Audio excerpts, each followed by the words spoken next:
L'annonce avait été faite l'an dernier par le gouvernement et vient tout juste de commencer à devenir concrète. L'ouverture de la deuxième année de médecine à l'Université de Guyane et la possibilité donnée aux étudiants de réaliser leur premier cycle d'études de médecine sur le territoire, avec un objectif clairement affiché, celui d'inciter tous ces étudiants à revenir en Guyane pour exercer leur métier.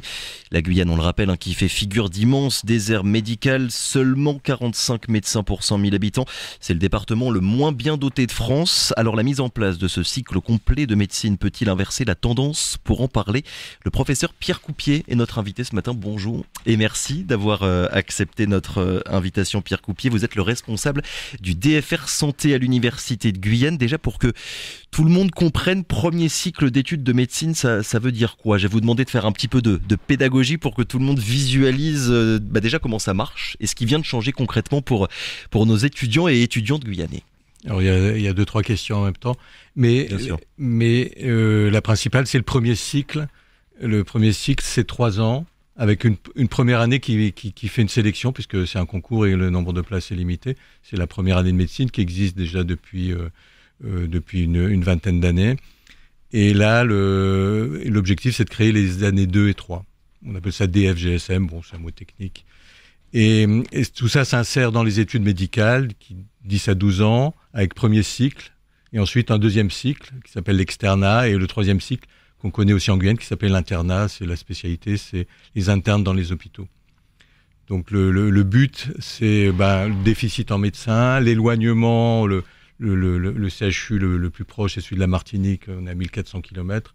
Bon, donc c'est d'abord, c'est d'une part d'aller vers un CHU, et puis d'autre part, c'est de faire que les étudiants vont rester plus longtemps, comme vous l'avez dit, et plus ils vont rester longtemps, parce que 10 ans c'est long, 10-12 ans c'est long, plus ils restent longtemps en Guyane, plus il est probable qu'ils s'installeront en Guyane avec une fréquence plus élevée. On reviendra évidemment sur cet objectif donc de faire revenir tous ces étudiants en Guyane pour qu'ils puissent exercer une fois qu'ils sont diplômés. Jusqu'à présent, il n'y avait que la première année. Ensuite, c'est bien ça, tous les étudiants devaient en fait quitter le territoire pour poursuivre leurs études, que ce soit aux Antilles ou dans l'Hexagone. Oui, les étudiants guyanais faisaient leur première année en Guyane. Ils avaient le choix entre 5 filières, donc médecine, maïeutique, dentiste, pharmacie et kiné.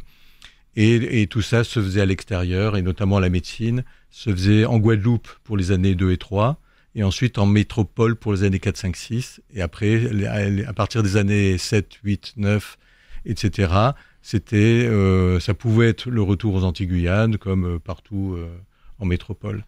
Donc là, ils partent. Voilà, c'était ça. Donc c'est quand même un parcours du combattant. Donc oui, avec toutes les démarches administratives aussi qu'on imagine, on sait bien que c'est difficile. Voilà, changer de territoire, il faut se trouver à se loger, etc. Donc, et puis quand on part 10 ans, on va trouver son compagnon, sa compagne. Et donc voilà, c'est peut-être le plus grand risque par rapport au retour au pays, en fait. Donc voilà. Et en plus, en passant plus de temps sur le territoire, c'est aussi d'identifier aux spécificités de la médecine locale. Ce sera les sites isolés, les populations très diversifiées, les problématiques liées à la distance, au social. Voilà. Et qu'on ait finalement des médecins qui, quand ils commencent finalement à exercer leur métier, ils connaissent déjà les problématiques guyanaises, contrairement à d'autres médecins qui arrivent ici et qui ne connaissent pas forcément les maladies habituelles qu'on retrouve, et puis toutes les problématiques qui reviennent, vous l'avez dit, notamment sur les communes de l'intérieur. Qu'est-ce qui ressort, Pierre Coupier? Qu'est-ce qui ressortait plutôt lorsque vous discutiez avec des étudiants qui vous disaient peut-être qu'ils avaient envie de rester en Guyane pour continuer leurs études, mais que ça n'était pas possible? Est-ce qu'il y avait de leur part une volonté de rester? Parce qu'il faut aussi que les étudiants aient ce désir et ce projet-là. En fait, quand on a 18, 19, 20 ans, souvent on n'a pas des idées très arrêtées. Donc c'est en découvrant ce qui est possible de faire, et le fait de rester plus longtemps sur le territoire au début d'études ça permet de fixer les idées, de se dire « Ah oui, c'est faisable », d'avoir tout de suite une idée de ce que c'est que la médecine, comment on la pratique en Guyane. tout de suite, on va se dire, tiens, moi, je ferai comme ça, moi, c'est là où j'irai plutôt m'installer. Et une fois qu'on a ces idées-là déjà en tête, c'est beaucoup plus simple, en fait.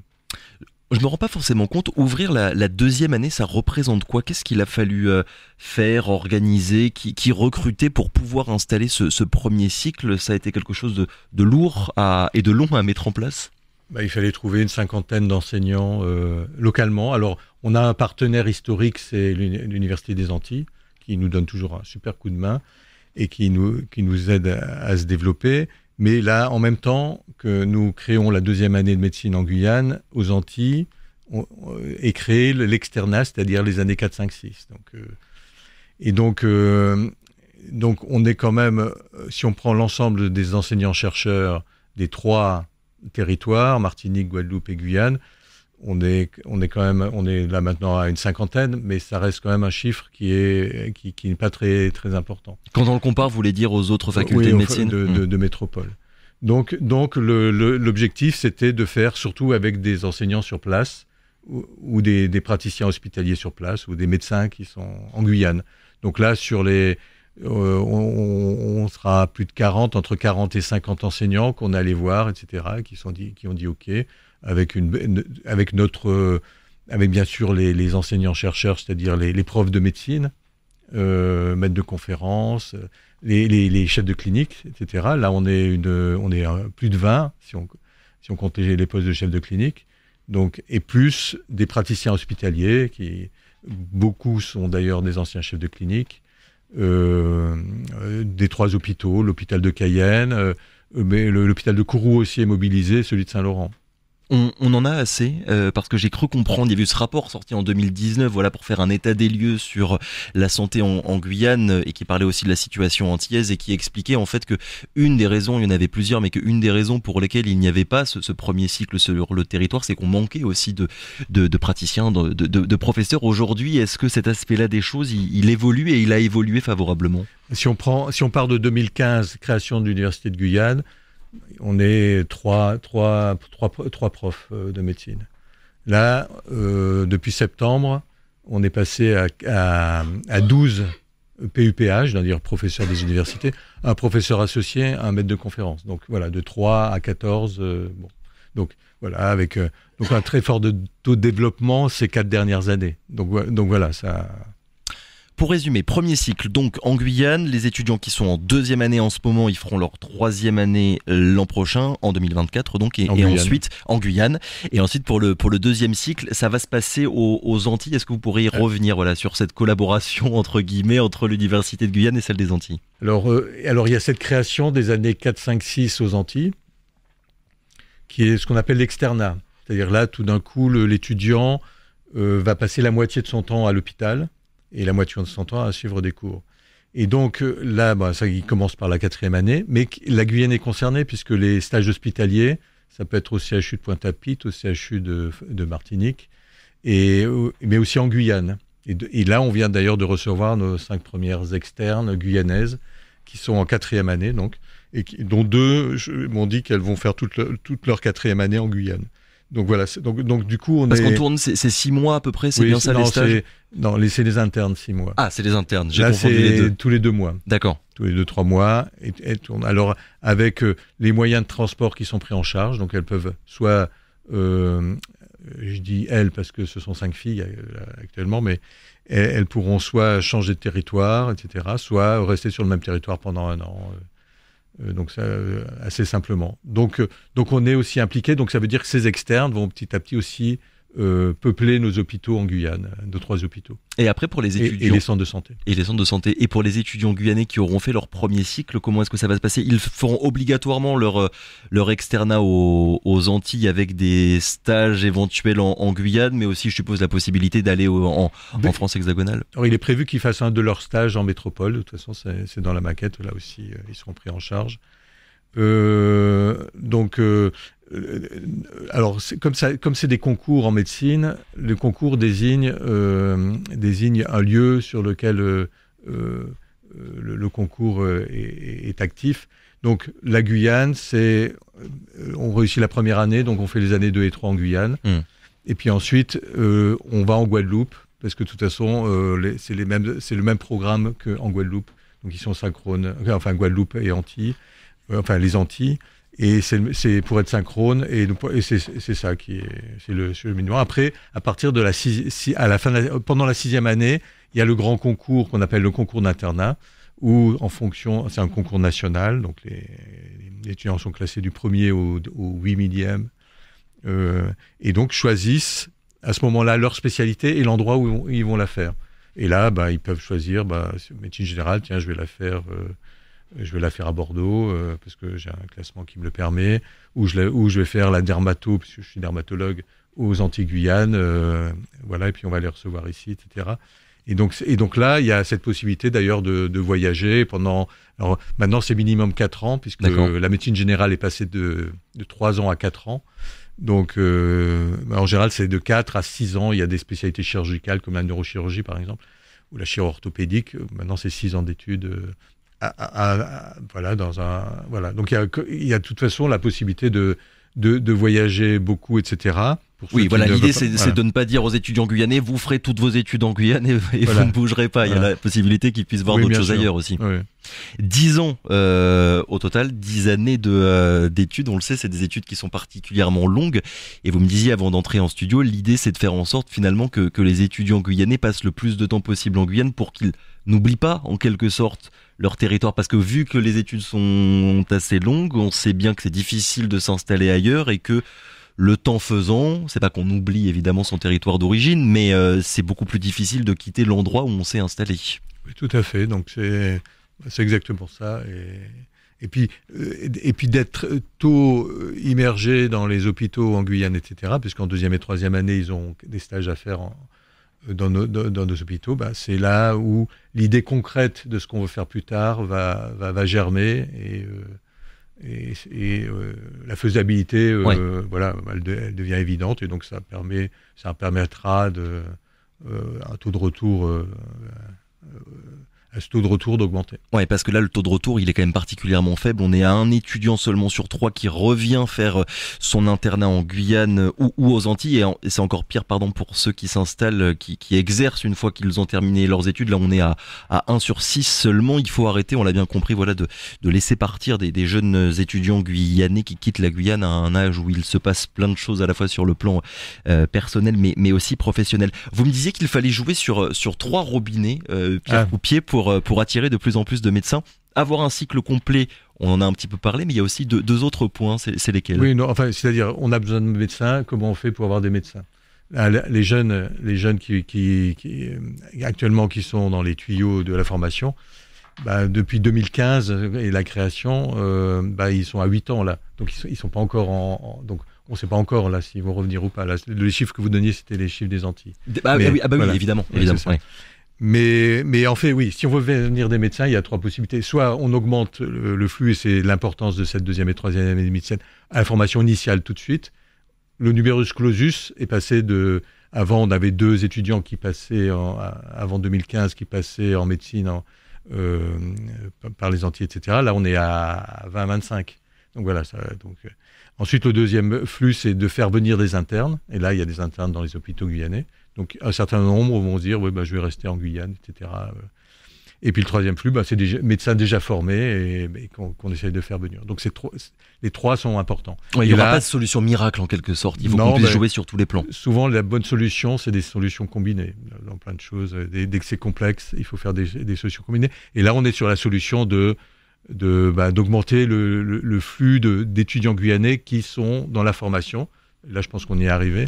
Et maintenant, c'est travailler avec les années 2 et 3 sur le retour.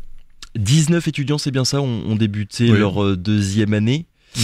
J'ai retrouvé une déclaration de l'ancien président de l'Université de Guyane, Antoine Primrose, qui avait l'ambition qui visait entre 40 et 50 étudiants en 2e année.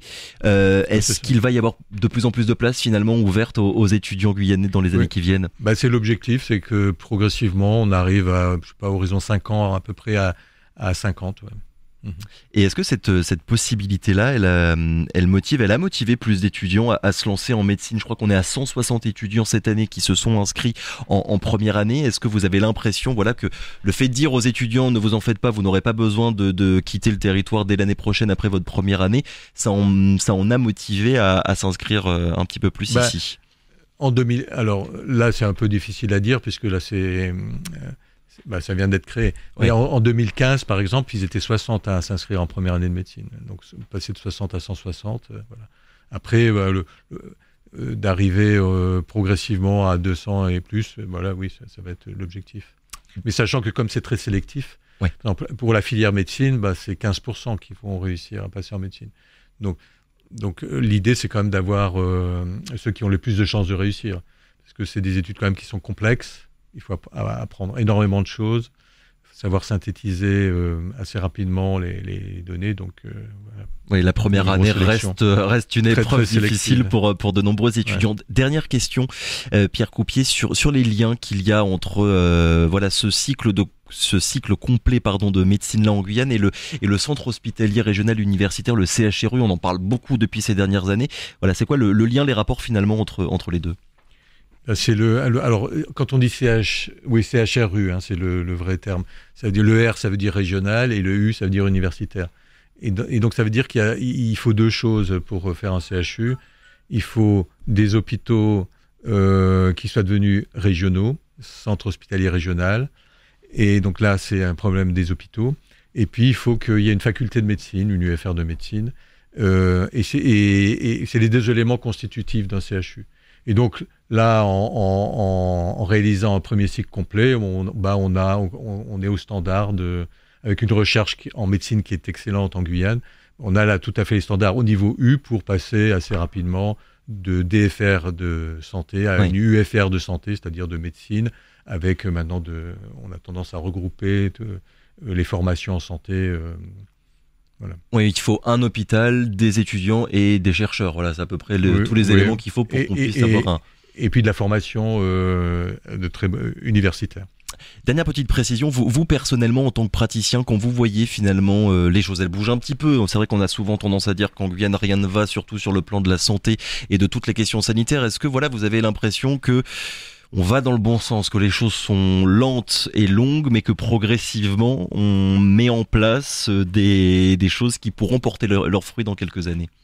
Quand je suis arrivé comme interne en Guyane, j'ose pas le dire, en 1990, j'étais à Jean Martial, à l'hôpital Jean Martial. Bon, donc dire que rien n'a bougé. Non, et puis on voit, 2015, création de l'université, on est trois profs de médecine, là on est 14 et en plus maintenant plein des postes de chef de clinique parce que la CTG notamment nous aide là-dessus, donc 20 à 25, donc passer voilà. Donc ce sont des progrès qui pour moi sont évidents et l'universitarisation des services est éminemment structurant. Je prendrai l'exemple du service de neurologie. Tant que le service n'était pas universitaire, on avait 1 ou 2 neurologues, c'était compliqué, la prise en charge des AVC c'était compliqué, etc. L'universitarisation avec l'arrivée du professeur de TOEFL a permis maintenant de faire une équipe je sais pas, ils sont au moins 6 ou 7 praticiens, etc. Et ça permet avec des flux d'internes qui apparaissent, puisque c'est universitaire, ensuite des flux d'assistants avec les chefs de clinique et des autres assistants, et puis après des praticiens hospitaliers qui disent « oui, je vais y aller, il y a une équipe, donc je vais travailler, ça va être bien de travailler ». Et donc maintenant, c'est l'ouverture de la filière AVC depuis le mois de mai. Donc c'est éminemment structurant pour les hôpitaux. Les choses se structurent. Merci beaucoup Pierre Coupier d'avoir été notre invité ce matin. On vous réinvitera évidemment dans les mois, dans les années qui viennent, on va dire, pour faire le point donc sur ces étudiants. Pour la 3e année. Ouverture de la 2e année cette année. La 3e, ce sera pour septembre 2024. Merci encore d'avoir été avec nous ce matin. Je le rappelle donc, vous êtes le responsable du DFR Santé à l'Université de Guyane. Merci encore, très bonne journée à vous. Radio Pays.